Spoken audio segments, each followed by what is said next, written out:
le président de la République, chef de l'État, chef du gouvernement, a présidé la séance hebdomadaire du Conseil des ministres qui a eu lieu ce mercredi 24 août 2016. 7 points majeurs peuvent retenir notre attention. Le premier, il s'agit de la gouvernance de la Société nationale des eaux du Bénin. Les états financiers de la SONEB pour l'exercice clos le 31 décembre 2014 ont été examinés par le Conseil des ministres. À l'issue de cet examen, le Conseil a pris note du résultat net positif dégagé par la société. Le Conseil a instruit le ministre de l'Énergie, de l'Eau et des Mines à l'effet de prendre ou de faire prendre par les organes de direction et d'administration de la société les dispositions nécessaires en vue de poursuivre l'effort d'assainissement des finances de l'entreprise, l'effort de maîtrise des charges et l'effort d'amélioration des prestations à la clientèle. Le Conseil a par ailleurs attiré l'attention sur la nécessaire mise en œuvre des recommandations qui ont été formulées, notamment par les commissaires aux comptes de la société et par le ministre de l'Économie et des Finances. Le Conseil a ainsi adopté le décret portant approbation des états financiers de l'exercice clos le 31 décembre 2014 de la SONEB.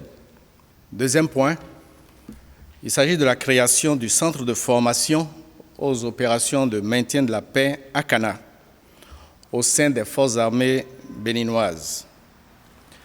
La participation des troupes militaires aux opérations de soutien à la paix sur les théâtres extérieurs requiert une formation de pré-déploiement.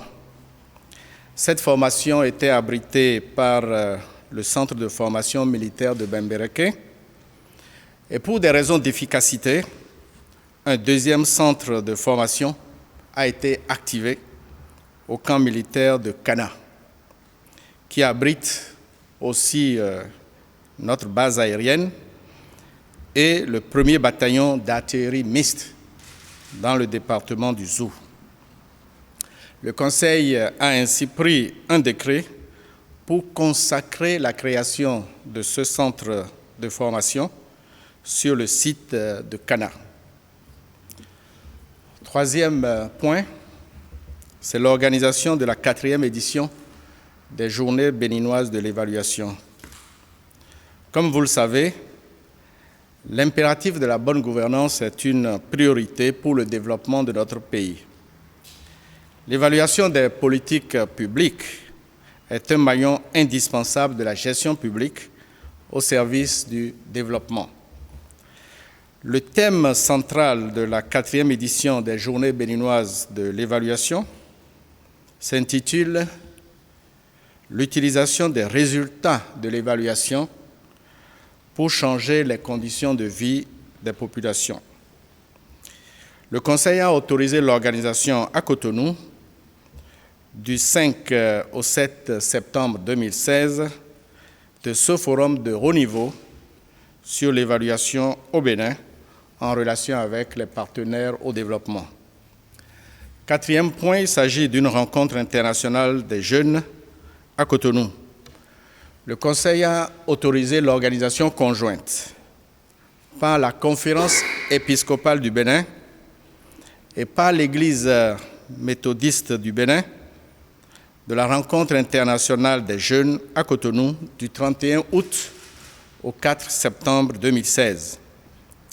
Cette rencontre de brassage et de partage d'expériences connaîtra la participation de 6 000 jeunes béninois et de 2 000 jeunes venant des pays de l'Afrique de l'Ouest et de partout ailleurs.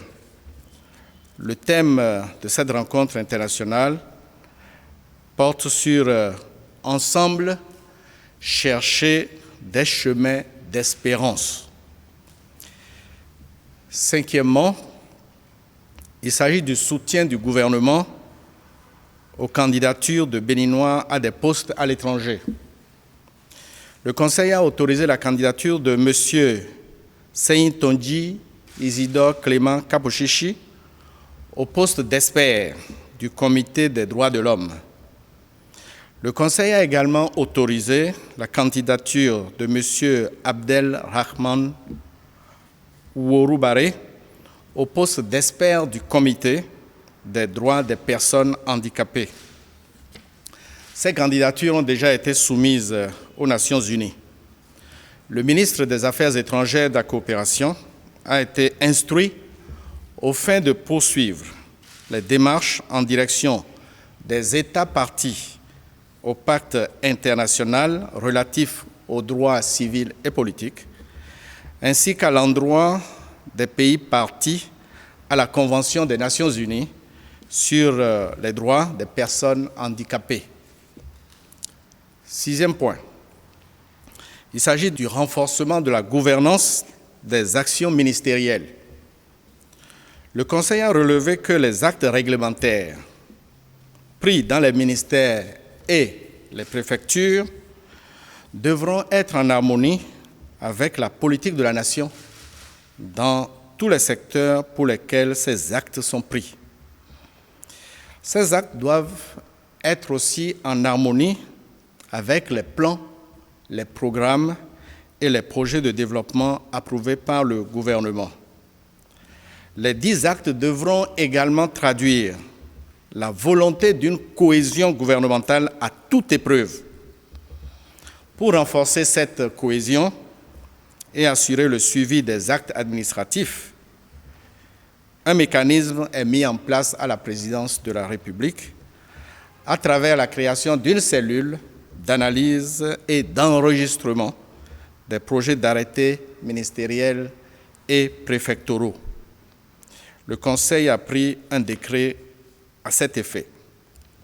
Et enfin, le montant des redevances de l'escorte des véhicules d'occasion en transit, consignés au niveau de la Ségub SA. Vous vous rappelez que le gouvernement avait ordonné un audit des redevances de l'escorte des véhicules d'occasion en transit de 2012 à avril 2016.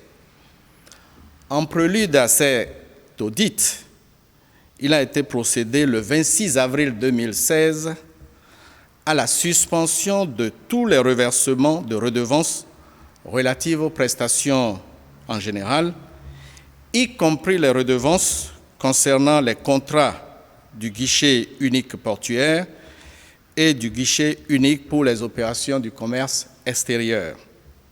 Mais, à l'exception des redevances relatives à certaines rubriques, comme échange de BL, transfert, frais de parc de regroupement, départ et assurance convoyage. Le montant cumulé de ces redevances, suspendues depuis le 26 avril 2016, à la date du 23 août 2016, le montant cumulé de ces redevances s'élève à environ 2,7 milliards de francs CFA. Ce montant est retenu et consigné au niveau de Ségub. Le point des virements suspendus a été fait, donc à la date du 23 août 2016. À l'exception des honoraires de la Ségub SA, les virements suspendus se montent globalement à environ 2 milliards de francs CFA au 23 août 2016. Le Conseil a autorisé le reversement de cette somme au port autonome de Cotonou. Le ministre des Infrastructures et des Transports a été instruit à l'effet d'autoriser le port autonome de Cotonou à utiliser cette somme d'environ 2 milliards de francs CFA pour contribuer à l'effort national de sécurisation des corridors dans le cadre du renforcement sécuritaire.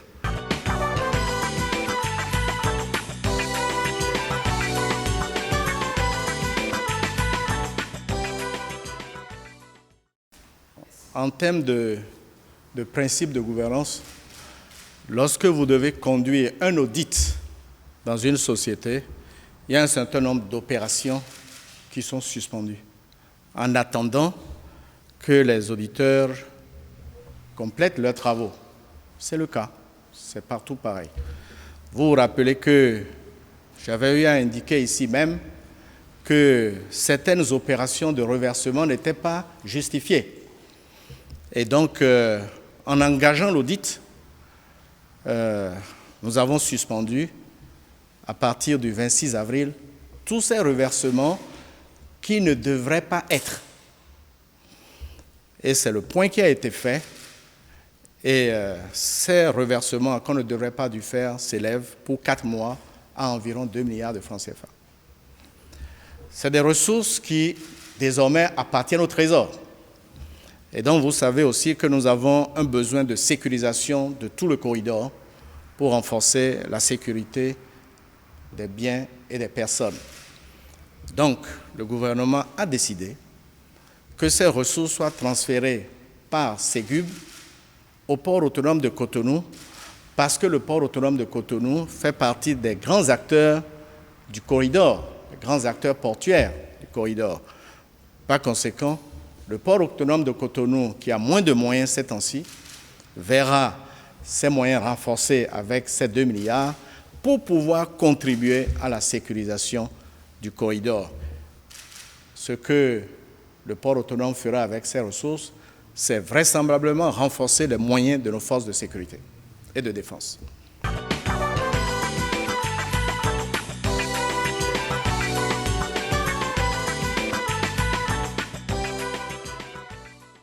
Le gouvernement a sa méthode de travail.